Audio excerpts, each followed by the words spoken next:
Jazz Passengers somewhat was specific, but it was also an aside on the name Jazz Messengers, you know, in terms of the messengers being kind of like a heavier statement. Oh, we have a message, actually, a jazz message for you. We're just passengers along for the ride, and wherever it takes us, you know, we'll go in the name of jazz, loosely, you know. And I met Curtis playing in the circus, and at the time it was very funny, actually. I don't read music that well, particularly, you know. I mean, like most jazz musicians are not really that good at reading music, you know. I'm okay, but... And he was playing in the circus, and at the time my mother had died, and some hard things were happening, and this and that, and I really needed a job. And I got up there, and they gave me about 125 charts to read, and it paid really well. And Curtis had done it for years, and I never met him before, but we got along great. He was hilarious, you know. And he sort of got me through it, you know. He said, this one sounds like this. I said, oh yeah. When he first came in, he was so uptight about all this music and sitting in the chair and all this, you know.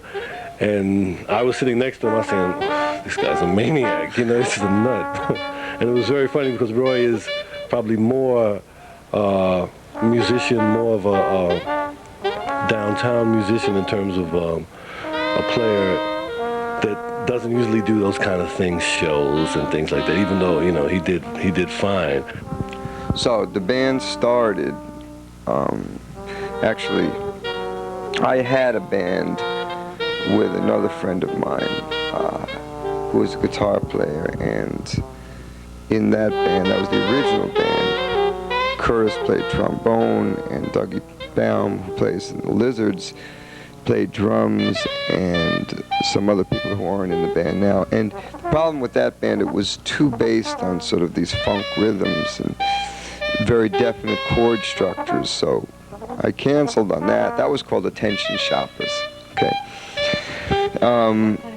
That was the same kinds of melodies that I write in the Jazz Passengers, but I was writing with a guitar player who was putting it in a very sort of definite chord structure that was sort of, but it sounded a little bit like Defunct. It sounded a little bit like the band Defunct, or Ronald. For people that don't know too much about it was like funk, it was like avant-garde funk music, sort of more. You know, it was really a very definite rhythmic structure, and I didn't really like that. So I decided that what I know about is melody, so why don't me and Curtis get together and do these duos and see what happens. Not start a band, just see what happens.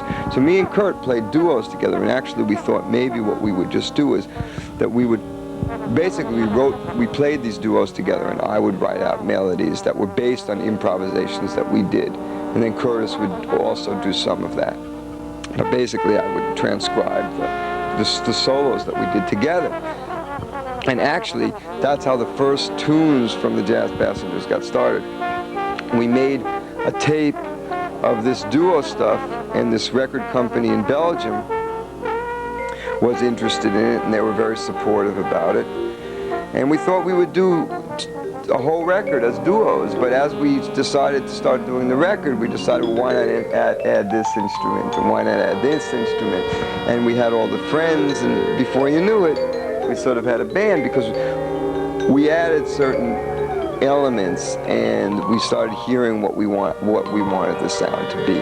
I'd always thought, but it was really based on this trombone saxophone duo, which meant that the chords, the guitar and the vibes, didn't have to perform a structural role, a real definite structural role. They didn't have to perform to provide, you know,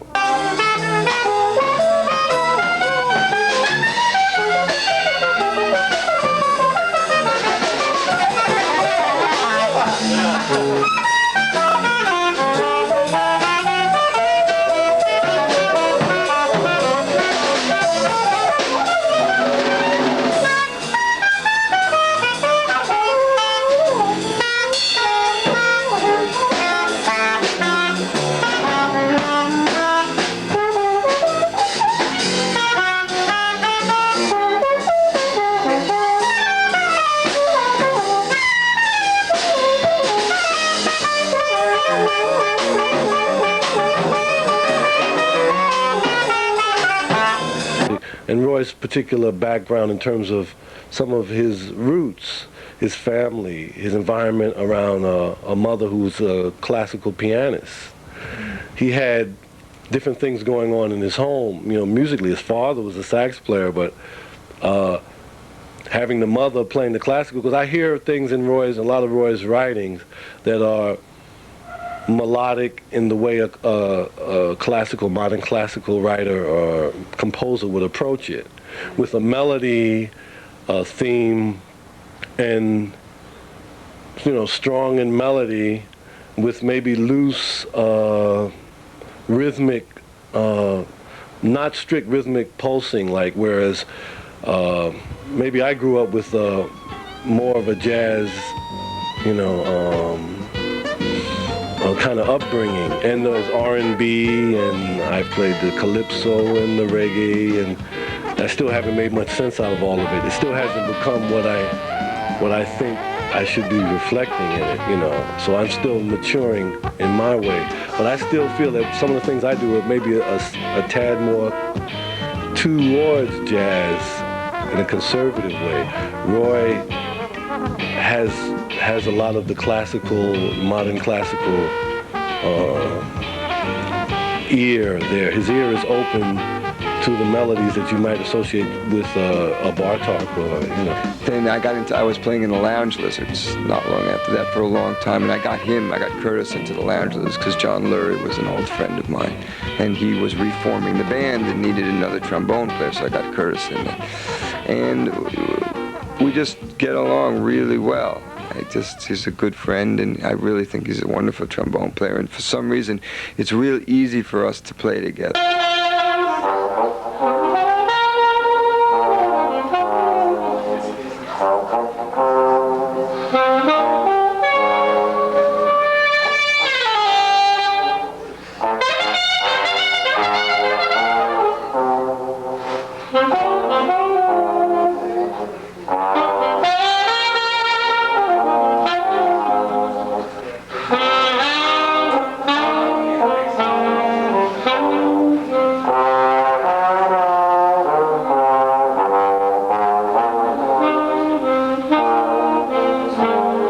I also met many years ago. I met playing in a reggae band, a guy named Bunny Domino, maybe 10 years ago.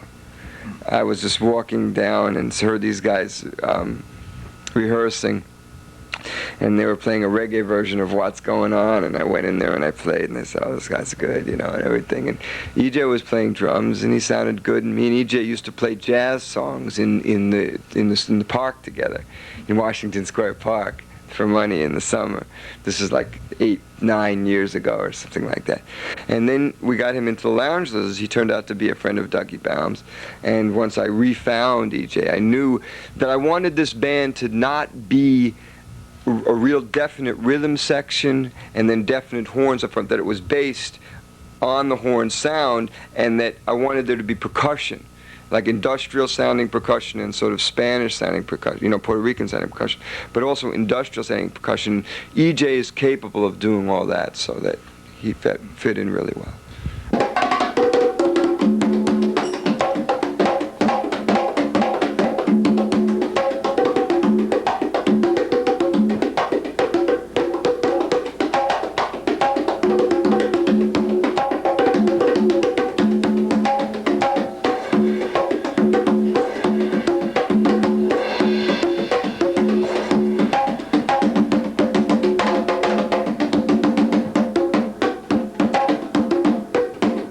What's your name? Yo no entiendo. ¿Qué dijo él? My name is EJ Rodriguez. And when did you arrive in New York? And from where? ¿Qué dijo él? Mira, 61. he arrived in New York in June 1861. And it was not enough to learn the language? 25 years? 125 years. Yo no, él dijo el lenguaje de... Did 125 years in this country, you couldn't learn English? Sí. I was born in Puerto Rico, in Salinas, Puerto Rico. Then I came here when I was 2 years old in 1960, and lived in East Harlem and lived in Bed-Stuy and, all of the posh neighborhoods in New York. Yeah, we played in this reggae band, Bunny Domino, uptown in East Harlem. Did you hear about that?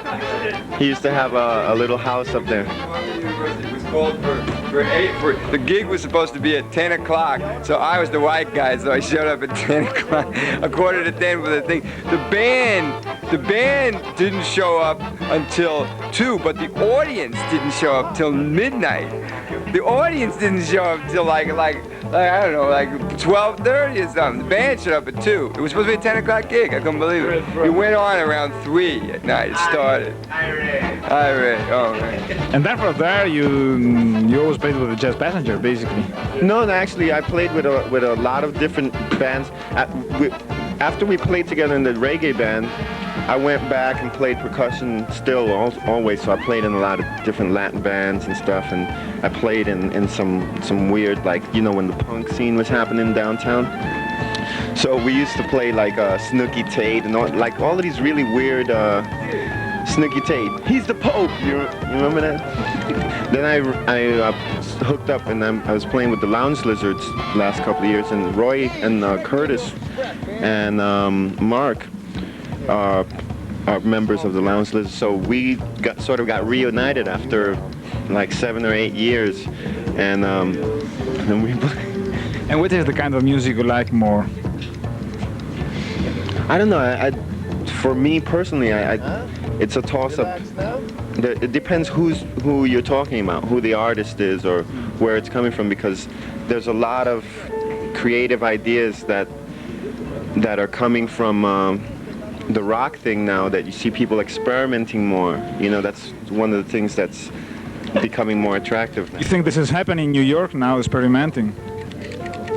I don't, all I can talk about really is New York, because this is where I'm from, and I've traveled only lately. Like last year was the first time that I've left the country. The year before last, rather, was the first time that I left New York City. And where have you been? We went to Europe and Japan and different countries in Europe. But that was like my first time away from home, so it was like. Jim, I also met through the Lounge Lizards, actually, because John had met him. Excuse me, and he was playing on a Lounge Lizards record with us, and he was a classical player But then I heard that he could really solo on violin, and he solos like a maniac. And I said, this is great. Here's a violin player who sort of solos like me. And I've always wanted the sax to sound sort of like a viola, an insane viola, and he was sounding like a saxophone. So this is great, because the whole idea also, I really like the idea that these instruments should not sound like, we never in Jazz Passengers let this violin really sound like a violin. And we hopefully never let the saxophone really sound like a saxophone, etc., etc. So that worked out.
I began playing classical music, but I was also kind of playing rock and roll and rhythm and blues with guitar, and played in little bands and things.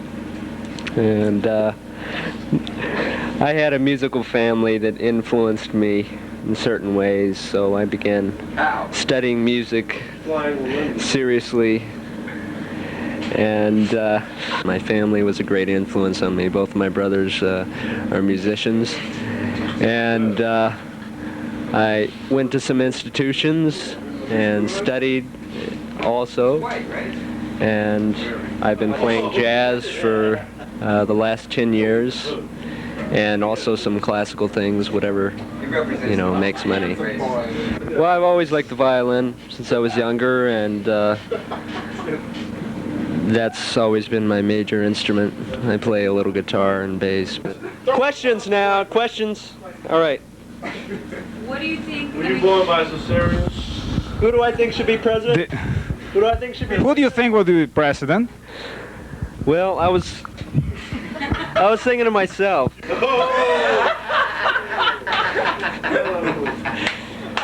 Brian. Well, actually met Brad through Jim, because Brad had been playing in some bands with Jim, and Brad's a terrific young bass player. He's like the youngest guy in the band, and he's really, really good. And he and EJ have been working with me on other projects. I've been writing a lot of theater music for somebody named, a performance artist named David Cale, who we were supposed to be in Italy for a whole month, and that didn't work out. That was supposed to be last December, but yeah, so Brad is just with us now.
I started playing electric bass, but I switched to, well, I didn't switch. I started studying contrabasso when I graduated high school, like right before I went to college. I was really influenced, more when I was growing up, influenced by like R&B, rhythm and blues, and pretty much soul music like James Brown and Sly and the Family Stone, in that vein mostly. But my taste, started broadening when I got more into, high school, and I started listening to more jazz. Like I used to listen to a lot of my brother's records. Like my older brother was into jazz, and I just caught on listening to his records. As far as my own instrument goes, I started really studying, or listening to people like, I don't know, Stanley Clarke and Ron Carter, those people, for my instrument. But I don't know, my main influence has to be like, yeah, David Lee Roth.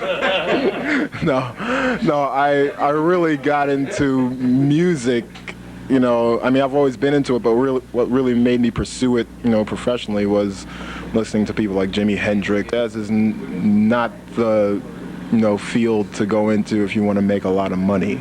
That's why you see a lot of, jazz artists crossing over now, to get, on the charts, but it's, that's just the unfortunate thing about it, because it's such a great art form, and it's America's, classical music. I'm currently working as a teacher, I'm teaching at a high school, and I'm doing like the jazz band there, and like the junior band, so to speak.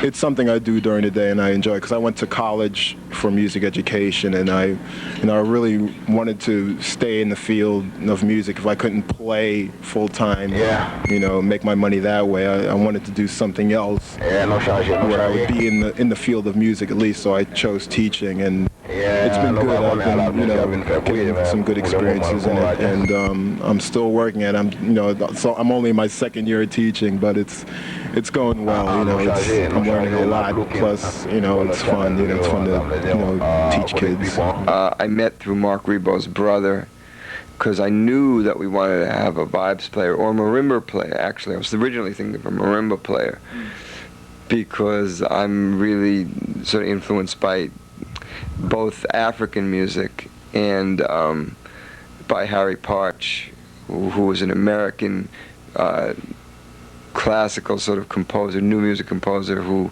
made his own instruments out of garbage and stuff, and I really liked that, sort of garbage sounds. And I sort of was hoping for that, but he came with his vibes, and he plays like an angel, so he was enthusiastic about it, so he stayed with us. Bill Ware, our regular vibes player, is in jail for a real fucked up reason, and we can't seem to get him out. So actually, anybody who wants to send letters to the judge. I'm innocent. First of all, I'm innocent as charged. I was originally white. You see, they beat me to the point where my skin turned color.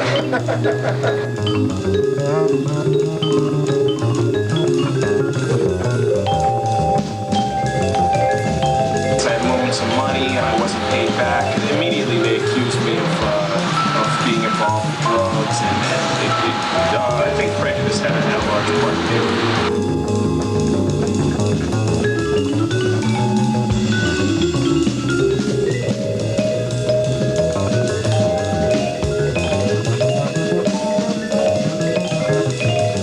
And then I did more professional jobs when I was about 15 or 16, and I started playing jazz around that time.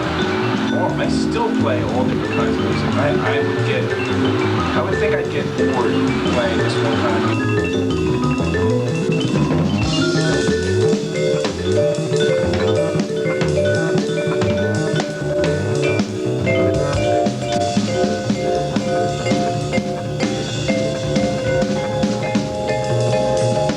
Right now I have a rock group that I'm working with. We're trying to get some record deal. I'm singing some pop music, doing some production there. And I have my own jazz group, and then I play with the Jazz Passengers.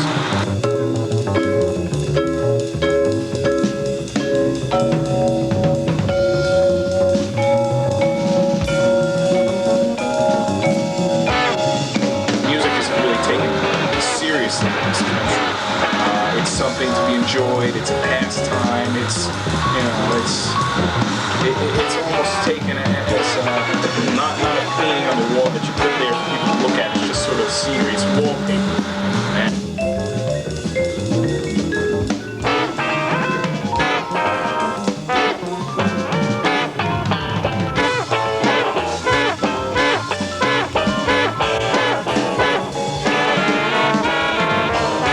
as far as jazz is concerned, a lot of people really don't have a deep understanding of jazz, and jazz is the kind of music that you just don't turn on in the background, especially the kind of music that we play in the jazz classes.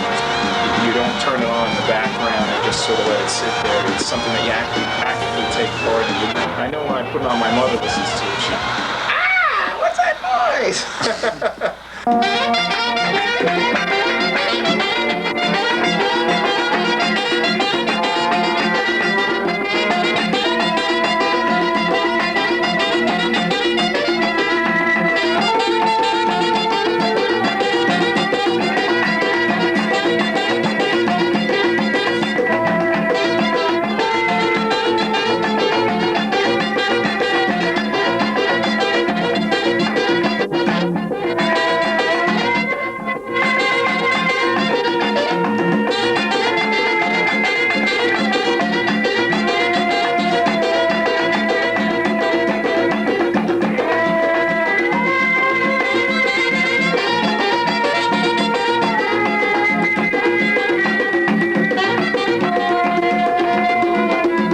Mark Ribot is the oldest friend of mine in my band. I've known him for probably 10 years. And first band we made a record of African music with a guy from the Ivory Coast maybe 9 years ago. And all kinds of projects since then. And Mark is a great guitar player. And, you know, he was helping me getting the band together. He was certainly the guitar player I would have in a band, and he would play. I got him in the Lounge Lizards actually too, and but he's gotten me gigs over the years. And then when we started the band, I asked Mark would he do it, you know, and sure he wanted to do it, and so it's just, you know, he was great. And then the problem is though, in this city, you can't make money playing with one band. As a matter of fact, you can't hardly make any money playing in our band, even though we get good reviews and we're well known. You know, there's just the only way for a jazz band excuse me, to make money is from touring, really. And so while we were doing this gig in New York, Mark was making money playing on Elvis Costello's album in Los Angeles, and right the week before that he actually missed 2 gigs because he was in Rome working on Roberto Benigni's film score. And so With Evan Lurie, I think. Lurie, yeah, it was Evan Lurie. John Lurie is acting in the movie, I think. Right, John's in the movie too, yeah. And so we missed Mark for that. And Roy introduced me to John Lurie, and at the time when they needed a guitarist, so I was working with the Lounge Lizards and later with Tom Waits and a lot of other people. But this band, the Jazz Passengers, it sort of comes from the more jazz serious end of the Lounge Lizards. How come you were not playing at the Knitting Factory concert you recorded at the night? Well, yeah, that guy wasn't me. If you look very carefully, you'll see. You'll see, yeah, there's certain differences in the face structure. But that was Jimmy Tunnell, a very good guitarist who was subbing for me because I was in California playing music.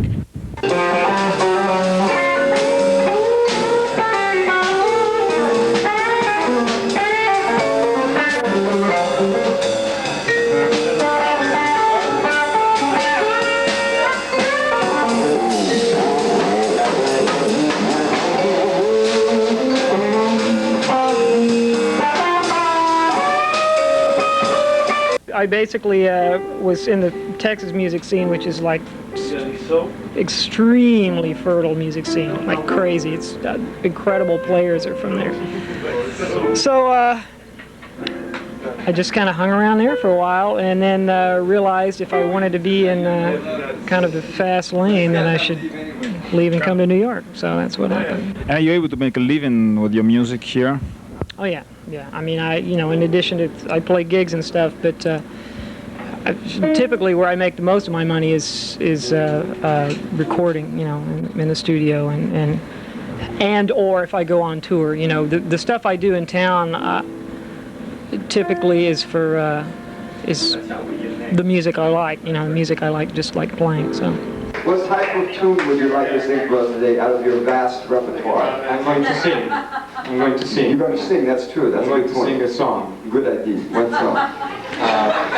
Nice idea. I'm going to sing a song that is an American gospel. An American gospel.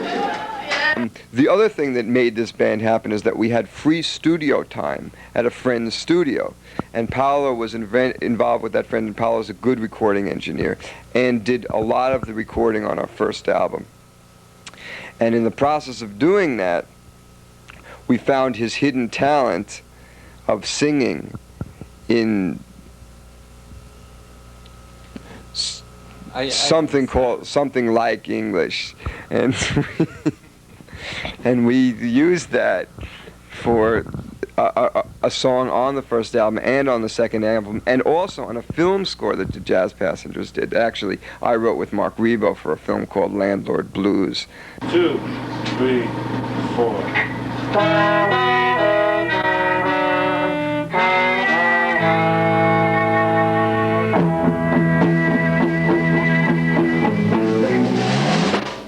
None but the righteous. None but the righteous. None but the righteous. Shall see God. Shall see God.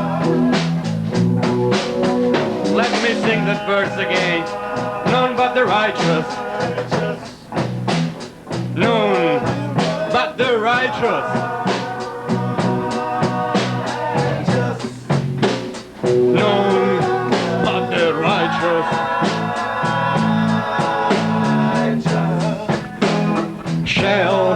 Shall see God. Shall see God. Okay, listen. Sometimes my friends talk about me. Sometimes they scandalize my name. The reason I don't worry about it, it's because I know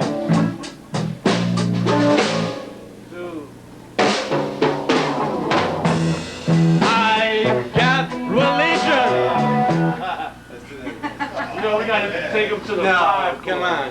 Drop him off. Wait, we're not performing. This is a rehearsal. This is a rehearsal. This is a rehearsal. That means we rehearse stuff. Rehearse stuff. That song is something that I brought into the band, and we decided to destroy it and totally exorcise me of all guilt about not becoming a preacher. Oh, I mean, I was raised to be a rabbi. Same shit. I used to go to church temple all the time. You look funny as a rabbi. And I look funny as a saxophone player. I was involved with the La Sapienza, the university in Rome, and I was trying to study, but I was kind of lazy, and I wasn't really involved into that stuff. I didn't believe at all in what I was doing. So I decided to join the USA.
I originally wanted to play a saxophone because that was what was attractive to me. And the teacher had a system where he would just ask the instruments and who wanted to play this, and everybody's hand would go up for this instrument. And I had it in my mind that if I didn't get chosen for saxophone, I would take the trombone for some odd reason. Maybe I thought I was being different. I had no reason as a kid that I knew about.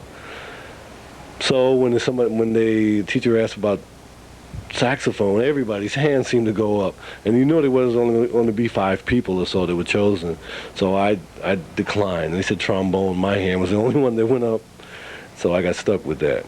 And I didn't feel like I was stuck with it. I feel like, wow, this is, maybe I'll find out. And my father was kind of pleased because he listened to music. He wasn't a musician. But I remember in my house I would always hear the Thelonious Monk records and Maynard Ferguson, and, he was a listener. He was a cool guy from the 40s, Had the big suits, the big hats, and would smoke pot, But my first paying engagements were Latin, because in the neighborhood, if you're 16 or so and you're playing an instrument, you're probably not so good to go and play jazz anywhere but your house or in your friend's house. But Latin, we were actually playing dances and making $20 a night, And when I came up, the blacks and the Latinos used to go to the same clubs to dance, and it used to be really a suave thing for you to be able to dance, mambo, and there was a certain style that the Latinos and the blacks were all into together, and that doesn't seem to be happening anymore, How comes? I don't know. The blacks stopped studying Latin music. Because I remember distinctly some of the coolest guys in the neighborhood were the guys who were able to dance to the mambos and stuff. Because, the guy would have 2 girls and he'd be dancing. He wouldn't even be moving. The most cool guy wouldn't even move. He would just turn 2 girls at the same time. And we used to marvel at that. He said, oh, he's so cool. But jazz was still there. We used to listen and we used to try to play. But I didn't really have a great skill, at that time, and I was afraid to go out and try to gamble at going. I didn't want to be embarrassed by saying, "Oh, you can't play, get out of here." People used to call me for gigs, and I used to decline, because I didn't have confidence, Until when? Just now, recently, last week. No, seriously, the period of time, really, basically, I was into my 20s and still playing music, but I was taking day jobs, too. I worked construction job, and some of my friends would say, well, look, we want to do a certain style of music, but we can't make a living off of it, so we're going to take jobs so we can do the music we like to do, But now, as I look back on that, I agreed with that point at that time, but now when I look back on it, I realize that you have to devote yourself to music.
So it's basically free jazz. It's, basically avant-garde jazz. I mean, it is under the general heading of that, but I think that our stuff, it's got a lot of sort of an affection for older things in it, you know. So we do other forms of stuff, you know.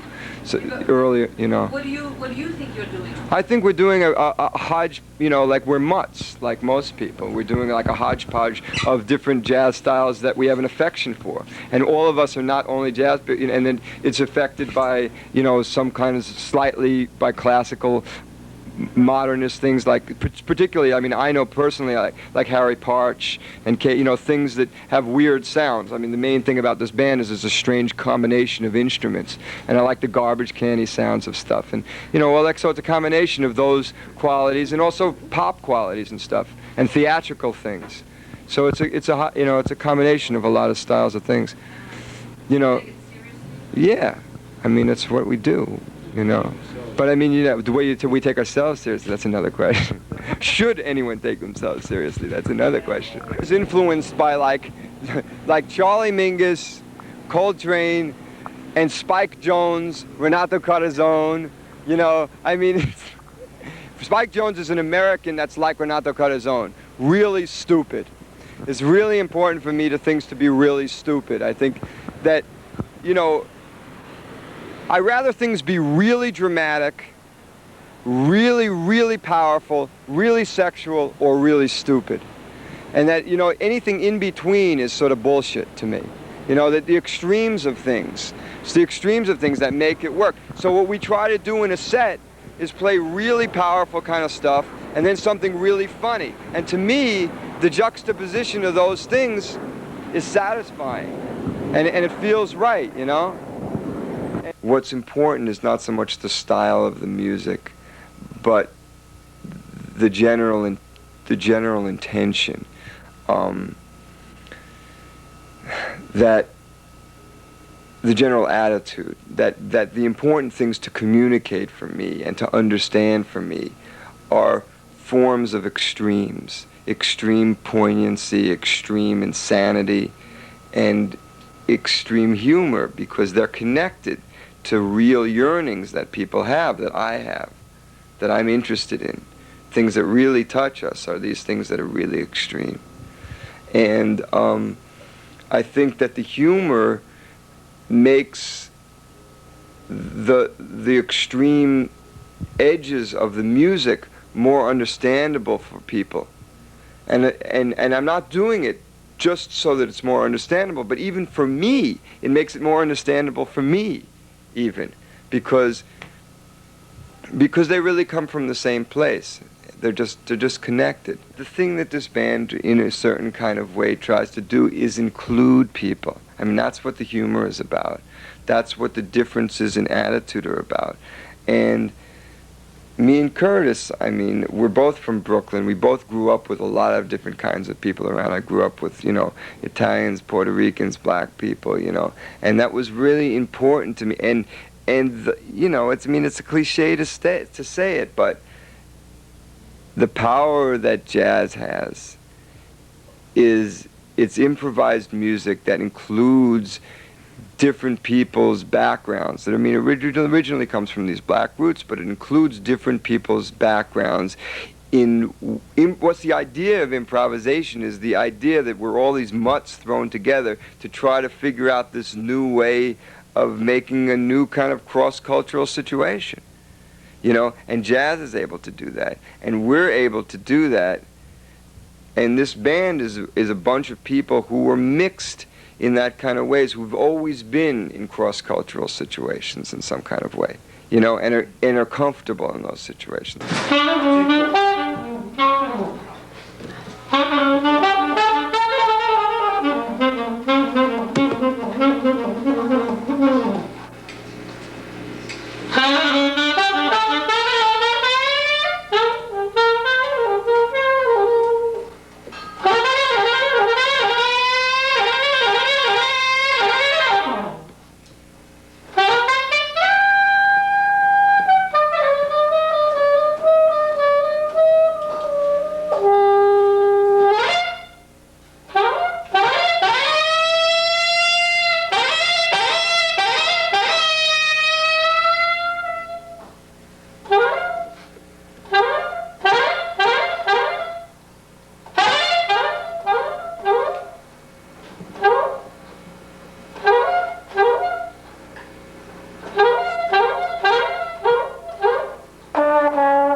Thank